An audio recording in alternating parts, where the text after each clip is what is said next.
The biggest hole in Drake's lawsuit, there's a lot of holes, but I think the biggest one is probably the fact that he has absolutely no evidence. He's throwing around baseless claims with zero solid evidence, hoping to win a case the same way he's been coaching through his career lately. He's just jealous of Kendrick's streams for Not Like Us rather than anything else, and his fixation on Not Like Us streams is a classic example of how the artist often clings to every little detail of his public image, even when it's based on a diss track. Instead of letting the art speak for itself, he seems obsessed with controlling the narrative, obsessively calculating every move, every line, and in this case, every single stream.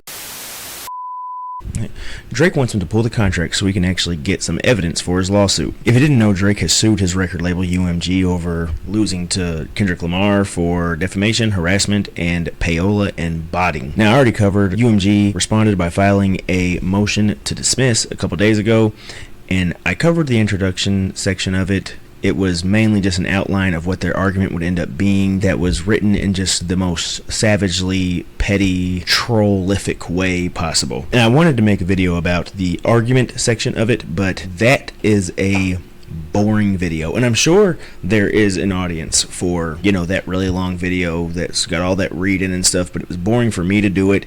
It would be boring for you to watch it. We're not doing that. But what I am going to do is I'm going to sum up the key points that, well, not all the key points, but the key points that I think are the key points in this motion to dismiss, especially when it comes to the defamation section and the harassment section, because I think in all likelihood, both of those two sections of the lawsuit will be dismissed. And I think Drake knew that all along too, because he obviously had this response to pull the documents lined up and ready as it came out like the next day. He seems to be only going after the whole bots thing now, because it was the part of his lawsuit that really had the most, like, well, I heard somebody said, and I heard what somebody, I have information that says that somebody, but there was really no evidence. It was just him explaining how UMG did the botting, which is an interesting angle to take. And so UMG's response to it was really just like, no, that's not true, essentially. And also your evidence, the one little bit of evidence you had was academic stream, and you ended up withdrawing that evidence anyway. I'm going to start with the defamation segment of the argument in UMG's motion to dismiss, because that's the first one, and because it's the one that's the most thorough by UMG. It's definitely the longest portion of the entire motion is the defamation part. And the key point of that is that rap beef is a public dispute, and neither side's lyrics should be taken seriously, and Not Like Us is opinion and not fact.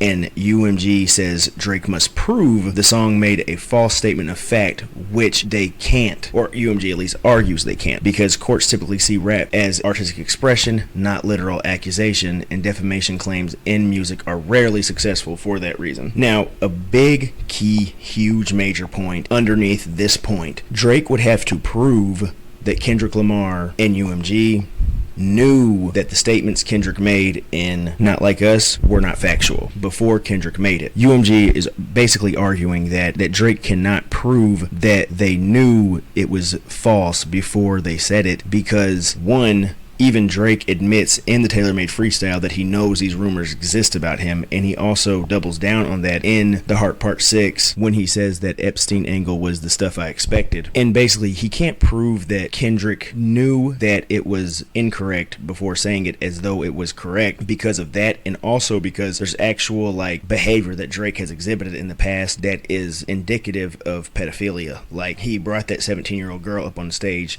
then kissed her, and that was the least weird thing he did, as he went on to say, why do you look like that? Why are you so thick? I love the way your breasts feel against my breasts. Things like that. Things of that nature he was saying to that 17-year-old girl. Also, the whole thing with Millie Bobby Brown and the Bella Harris thing, where they were just best buddies, taking all these super closey pictures together when she was only 16, and then immediately start dating right when she turns 18. I think there's something about Justin Bieber's girlfriend and one of the Kardashians. Whatever.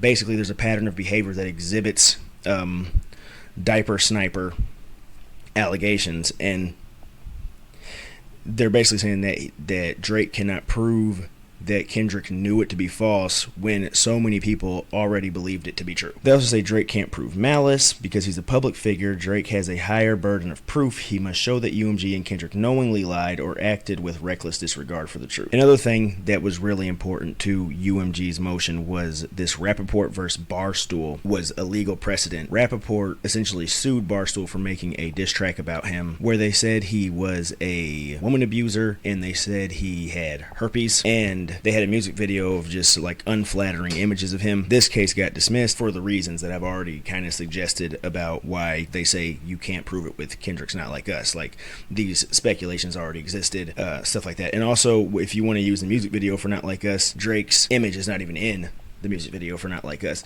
They also suggest, based off the Rappaport and Barstool thing, that people would look at these images and no reasonable person would think that that's actually what he looks like. It's the same thing with Kendrick in the music video hitting the piñata. No reasonable person would think that that's Drake. Also, with the sex offender pins on Drake's house, no reasonable person would think that that's not photoshopped with 15 pins on there. They go on to also use Drake's own lyrics against him. Drake had defamatory claims about Kendrick and family matters. He said that one of Kendrick's kids was Dave Freeze. He also suggested that Kendrick beats on his girl. So they suggested he's contradicting himself by claiming he's the victim. And there's no evidence of UMG's involvement was a major point. And Drake really hasn't proven any damages to his reputation or his career, seeing as he just released a #1 album. As far as harassment, the harassment section, I wanted to only talk about this one real quick. Drake's harassment thing is honestly kind of, in my opinion, borderline frivolous. And again, if you guys are interested in my uneducated take on things, but apparently, like Drake, the law that he cites, it was called 349. What he's accusing UMG of doing doesn't even fit the law that he's accusing them of breaking. Also, it's a criminal case law that he's suggesting that they broke, not a civil one, and this is a civil case. And so basically they're saying that makes the entire harassment thing invalid. There's another part of the lawsuit that includes like bots and payola, and that's what we're about to get into with all of these documents that he's demanding. That just kind of opens up the question of, will UMG's motion be granted? What happens if it does? If the judge sides with UMG, does this completely shut down Drake's case? Could he refile with a different legal argument? UMG does say it should be dismissed with prejudice. Let's go ahead and pull up these demands by Drake. Now, before we get too deep into this, I do want to say that this whole part of the lawsuit, when it comes to like the payola and the bot stuff, I'm not 100% sure that Drake's telling the truth, if UMG's telling the truth. I do think UMG bots people's music. I do think that it's possible they botted Not Like Us. I also know that Not Like Us was very, very popular from the second it came out. It came out on Kentucky Derby. I live in Kentucky. It was very popular. People didn't need to see, oh, look at how much streams it's getting for it to be popular. On that day, and the next day after that, and the next day after that, you go outside, you heard that song. That was the case with Not Like Us. The thing that's so crazy to me about this, and this is me just putting in my opinion here, because I've already explained, I think the harassment thing was never going to go anywhere. I think it was stupid. And the defamation thing, I think UMG, just with the few points that I said, did a pretty good job of probably getting that dismissed. But they say a lot more. So if you want to know everything, you should probably go read this entire thing. But like I said, I tried to make that video. It's a really boring video, but I've read this thing 4 times. And let me just say this, that is not a fun video to make. I've tried making the video 3 times. I've read it 4 times. But I think like with defamation thing essentially being done, and Drake probably knew that. Same thing with the harassment thing. I think Drake probably knew that, because when you look into these documents that he's asking for, it's all stuff trying to figure out where the money is going and who it's going to and why they're getting it. He's demanding to see contracts from all these different places, and we'll get into it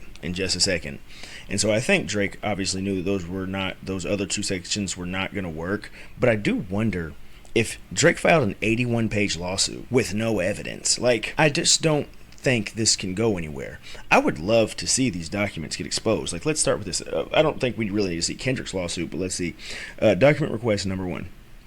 All contracts and agreements between you and Kendrick Lamar Duckworth, his agents, or anyone working on his behalf, including all contracts and agreements reflecting your right to approve, reject, refuse, publish, edit, amend, alter, or veto the publication of Kendrick Lamar Duckworth's musical works, music videos, or other content. It's so funny because it's been almost a year since Drake demanded to see Kendrick's lawsuit because he assumed he wasn't making enough money. Document request number 2, all documents and communications relating to your approval or consent to publish the recording, image, and video. Document request number 3, all communications involving Ramon Alvarez Smeekle. Who's Ramon Alvarez Smeekle?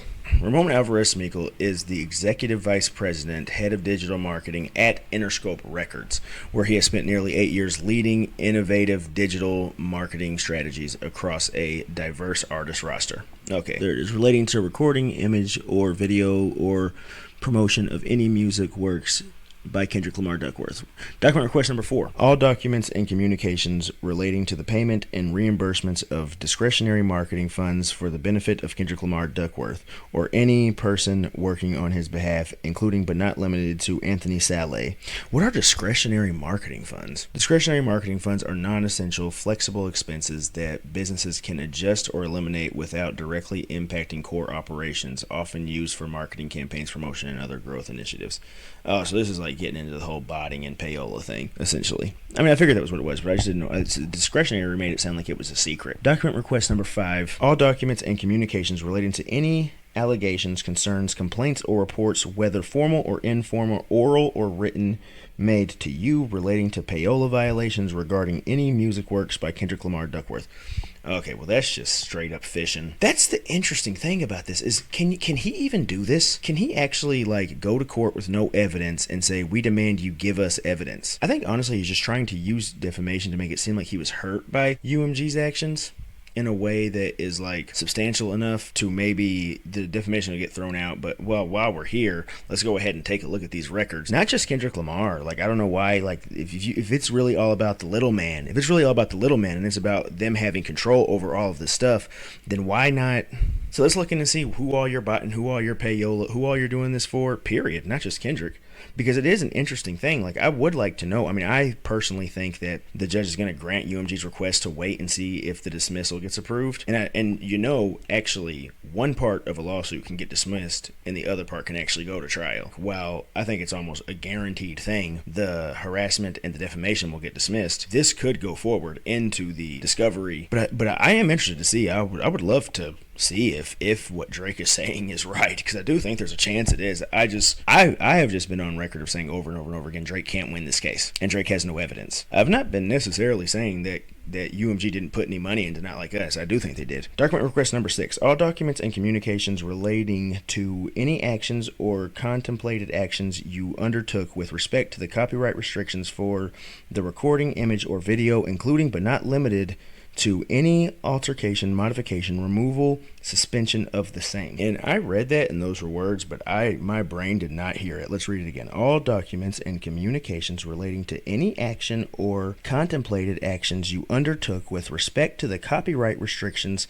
for the recording, image, video, including but not limited to alterations, modifications, removal, suspension of the same. I think this relates to when he said like Kai Cenat and No Life Shack, but there were some other people too. The Cartier family and the Goofy guys, RDC. I think it's relating to when he's talking about them and saying that they were basically paid. Everybody knows how everybody feels about that. Like, no matter what, they got paid for reviewing The Heart Part 6, and they all hated that. Document request number 7. Documents sufficient to show your internal policies, procedures, and guidelines relating to the enforcement of copyright restrictions over the publication, playing, streaming, or sharing of musical works, music videos, and other that pretty much confirms what I said in the last one. So they basically are asking for the same thing twice in a row.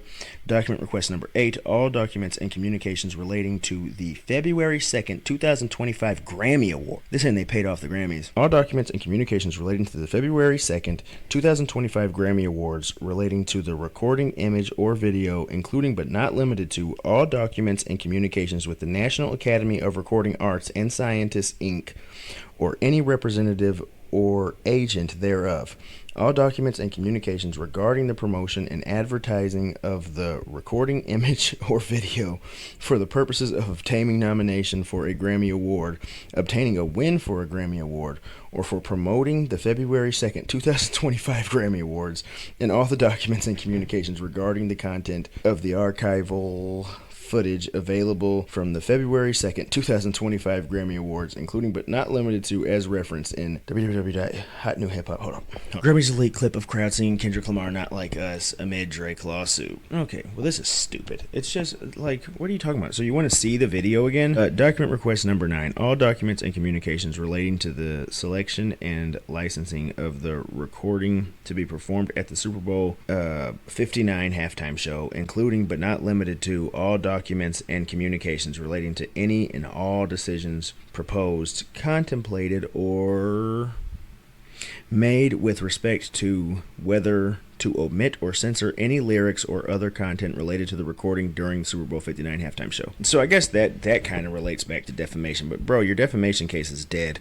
Documents and communication sufficient to show the number of streams, views, downloads, purchases, and radio plays of recording. He's still mad he lost all this time later. And no matter what, his fans are never going to admit that. Like, his fans are going to continue to read that motion or not read that motion and just say, oh, they didn't respond to anything. They didn't respond to anything. They didn't respond to anything. Even though I read that thing, they responded to everything Drake said. Yeah, this is literally him just complaining. And here's the thing, this just kind of comes off as, once again, he's just jealous of Kendrick's streams for Not Like Us rather than anything else. And his fixation on Not Like Us streams is a classic example of how the artist often clings to every little detail of his public image, even when it's based on a diss track. Instead of letting the art speak for itself, he seems obsessed with controlling the narrative, obsessively calculating every move, every line, and in this case, every single stream.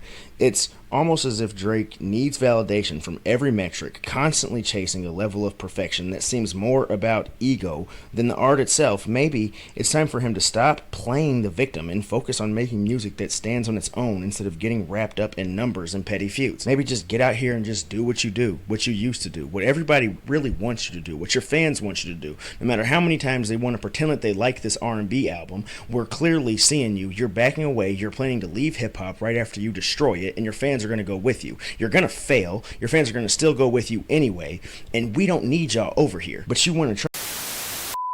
Document request number 11. Documents sufficient to show the executive compensation structure and annual incentive plans for Interscope Chief Executive Officer John Janik for the past 5 years. Okay. Why is he pocket watching? Bro is out here pocket watching for real.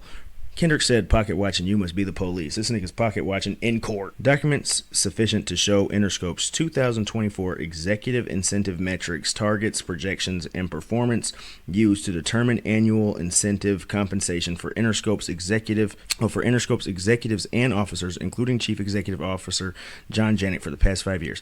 Documents sufficient to show Interscope's 2024 executive incentive metrics, targets, projections, and performance used to determine annual incentive compensation for Interscope's executives and officers. Which one of your fans are you planning to impress with that?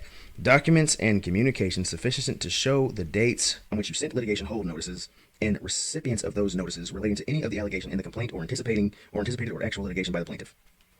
All documents and communications relating to the May 7, 2024 armed attack at Drake's house. All documents and communications relating to the promotion of the recording on Spotify and Apple Music. All documents and communications regarding objections to or any concerns regarding the content of the recording, image, and video.